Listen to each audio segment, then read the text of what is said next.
আজকের ঘটনাটা হলো বউবাজারে নতুন বউকে নিয়ে এক ভয়ঙ্কর অভিজ্ঞতা। স্থান বউবাজার, কলকাতা। সময় 2003 সালের নভেম্বর মাসের ঘটনা।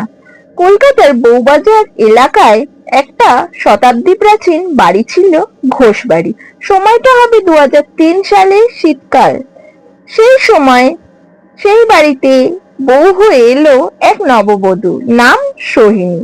বউটার যেমনই সুন্দর রূপ তেমনই গুণ। মানে কিছুদিনের মধ্যেই সোহিনী বাড়িতে আসার পর তার সৌন্দর্য ও মিষ্টি ব্যবহারে বাড়ির সবাইকে মুগ্ধ করেছিল। তবে সে প্রথম দিন থেকেই তার মধ্যে একটা অদ্ভুত ব্যাপার ছিল। সে ঘরের একটা নির্দিষ্ট জানলা কিছুতেই খুলতে দিত না কাউকে। সে জানলাটা হলো তার ঘরের পূর্ব দিকের জানলা। সে সবসময় সেখানে একটা মোটা পর্দা লাগিয়ে রাখতো, আর বাড়ির সবাইকে বলতো সেখানে আলো পড়লে নাকি সে অসুস্থ হয়ে পড়ে।